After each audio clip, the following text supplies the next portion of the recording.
Alex, now that you've had a few games under your belt here with the Griffins, do you feel like you've more or less kind of settled into the lineup since your debut? Yeah, I mean, I to be honest, I feel like I'm still trying to uh, get my legs underneath me a little bit. I haven't played much hockey since the end of last year, and I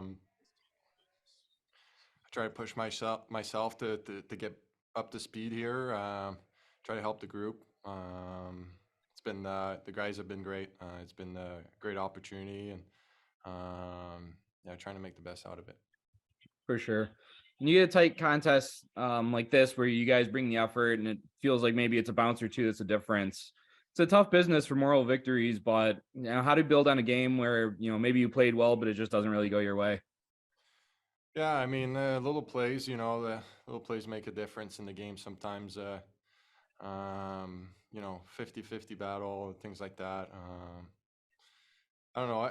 I felt like we let him off the hook a little bit tonight. Our power play couldn't capitalize at the right moment. Couldn't create momentum off that. We generated some good chances, but I thought overall our unit, if we could have get one here, could have probably changed the outcome of the game. Yep. And then last one for me. The last time you were in the A, you were just starting out your pro career, and 631 NHL games later, you see all these young kids kind of itching to make an NHL lineup. What might you tell these guys in the locker room that you kind of wish that you heard back in 2013? Yeah, I mean, the NHL is an everyday league.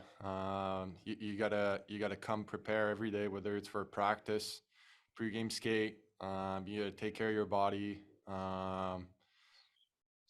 Probably the biggest thing, I have no regrets. I gave it all, and obviously my goal is to get back up in the NHL, and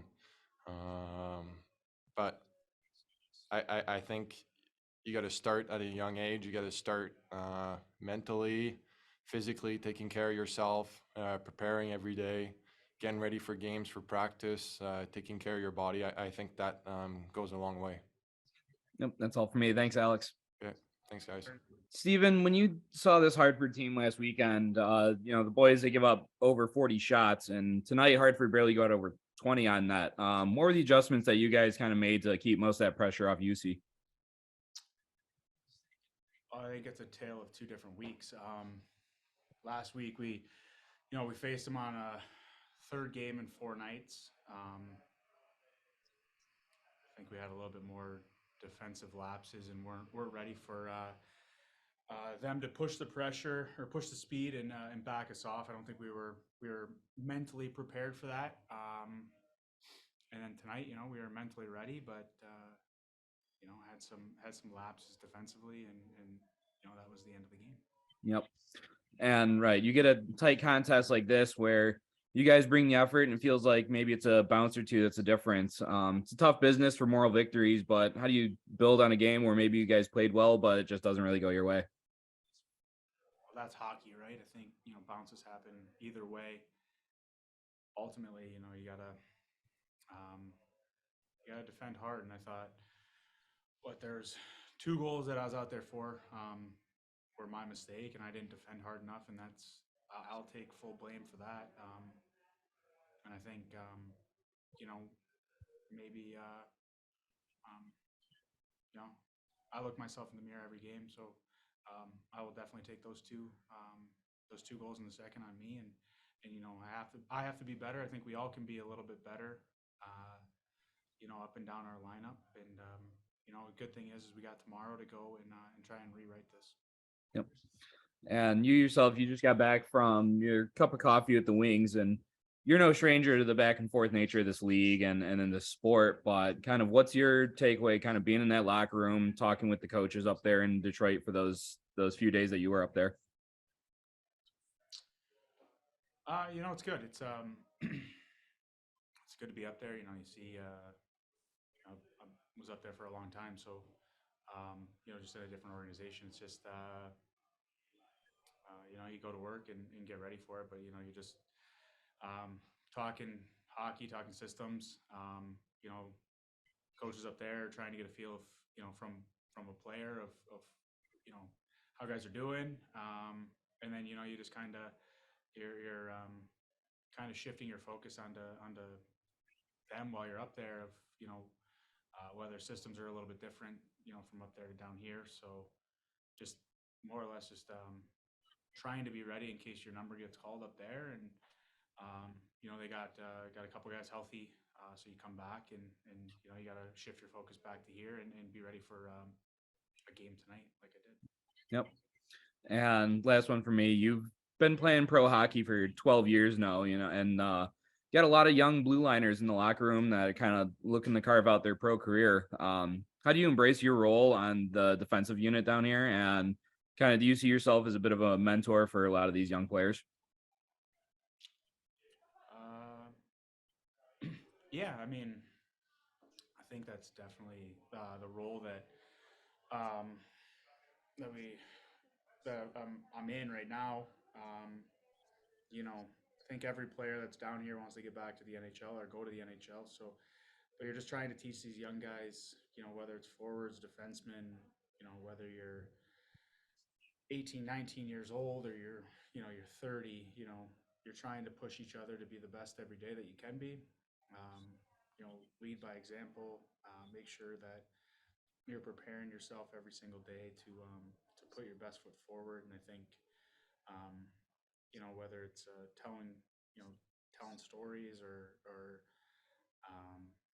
helpful pointers along the way. I think sometimes it goes a long way. Some guys, you know, do their own thing.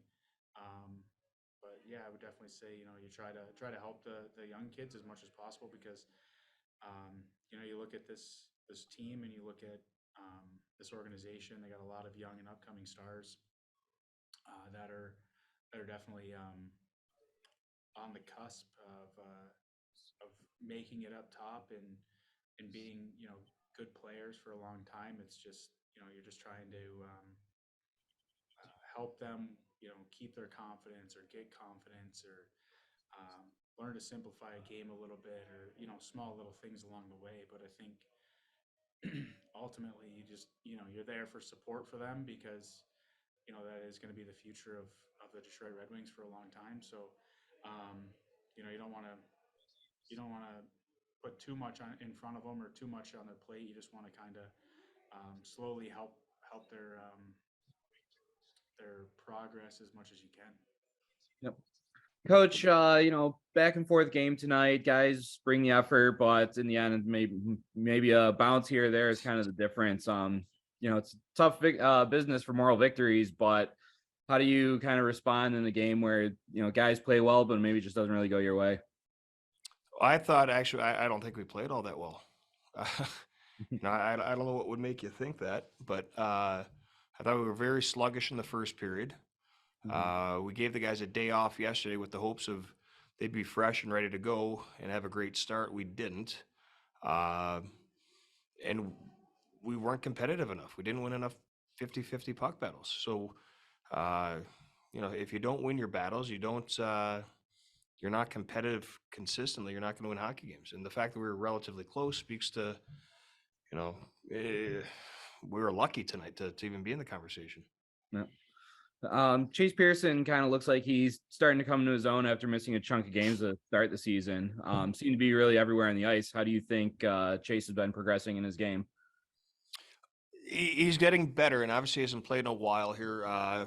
He's got a little bit of traction going, so he's been used in a lot of different situations, playing with some good players. I think he's bringing something to the table every night, and that's all I can ask for is consistent contributions. I think he's done that. Yep. Turner Elson's a guy who you've known in this organization for a while. He got another one against guys tonight. On the ice is one thing, but what did Turner really bring off the ice that's kind of been missing in the locker room? And did you or the guys kind of make some time for a quick reunion between this game and last weekend? Well, we obviously played them out in Hartford last week, and so I saw Turner out there, and I saw him after the game here. You know, once the game's over, obviously your relationships and your friendships continue. He's just a solid human being, and he cares about the team. He cares about how the organization does as a whole. He doesn't care about himself, and I think when you have guys like that in your room, it's going to be beneficial. I think that Hartford, obviously Ryan Martin left to go there, and I think that Ryan recognized that and went after Turner this summer. So. Yep. Stephen Camphor came back in time from his call up, play tonight.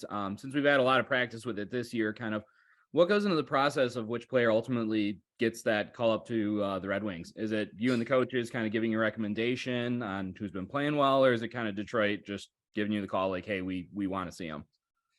I think it varies situation to situation. Sometimes they ask my opinion and we discuss it. Sometimes they want to see someone. Sometimes it may be for different reasons. So, at the end of the day, there's a variety of reasons why guys get called up and why guys get sent down. So it's kind of a case by case basis. Yep. All right. That's all for me. Thanks, Coach. All right. Thanks, guys.